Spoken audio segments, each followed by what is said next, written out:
சொன்ன உடனே தாலி கட்ட உட்கார்ந்துட்டீங்களே, கண்டிப்பா ஏதாவது பிளான் வச்சிருப்பீங்களே, அதத்தான் கேட்டேன். பரவாயில்லையே, நான் கூட என்னமோ நினைச்சேன். You are brilliant. எஸ், நீ சொன்னது எல்லாமே கரெக்ட் தான். நான் ஒன்னும் விருப்பப்பட்டு இப்போ உன் கழுத்துல தாலி கட்டல. இப்போதைக்கு நடக்கிற ப்ராப்ளம சால்வ் பண்ணணும், ஊர் வாய அடைக்கணும். சோ அதுக்காக தான் இதை பண்ணேன்.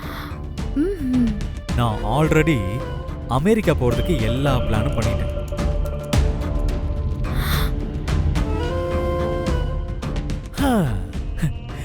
எல்லாம் செட் ஆயிடுச்சுன்னா சீக்கிரமே இங்கிருந்து கிளம்பிடுவேன். ஏங்க, என்னங்க சொல்றீங்க?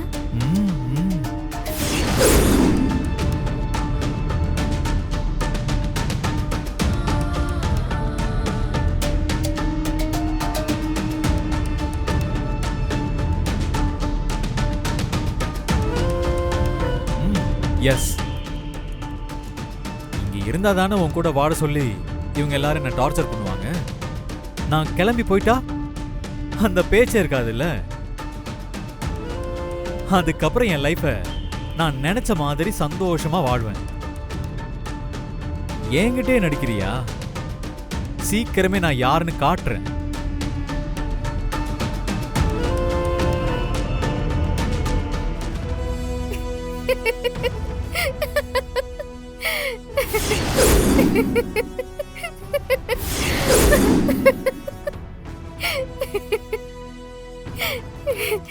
என்னங்க ஃபீல் பண்ணுவேன்னு நினைச்சீங்களா? நீங்க ஃபாரின் போறேன்னு சொன்னா நான் விட்டுருவேனா? என்ன விட்டுட்டு போயிட முடியுமா?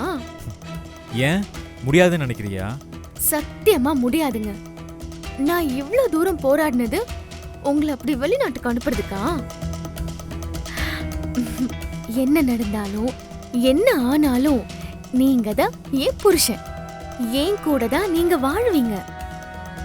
சாரா கெட்டவன்னு ப்ரூவ் பண்ணிட்டா ஓகேன்னு தானே சொன்னீங்க. இப்ப பேச்சு மாறினா எப்படி? ஆமா, சாரா விஷயத்தில் நீ ஜெயிச்சுட்ட. என்ன மறுபடியும் தாலி கட்ட வச்சுட்ட. அதுக்காக உன் கூட வாழ்ந்துடுவேன் நினைக்கிறியா? உன் கூட சேர்ந்து வாழ்றதுக்கு பதிலா நான் தனியாவே வாழ்ந்துட்டு போயிடுவேன். அதையும் பார்க்கலாங்க. கூடிய சீக்கிரம் நீங்களே நான் தான் உங்க பொண்டாட்டின்னு ஏத்துப்பீங்க. ஏத்துக்க வைப்பேன்.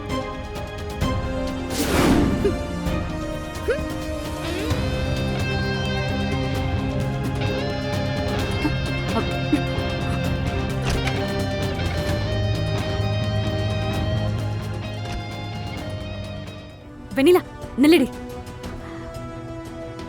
என்ன உள்ள ஒரே சத்தமா கேட்டுச்சு? மறுபடியும் ஏதாவது பிரச்சனையா? இல்ல சாரா கூட தான் வாழ்வேன்னு சொல்லிட்டாரா? அதெல்லாம் ஒண்ணும் இல்லக்கா. இனி எப்படி 2 பேரும் சந்தோஷமா வாழலாம்னு பேசிட்டு இருந்தோம். அதான்.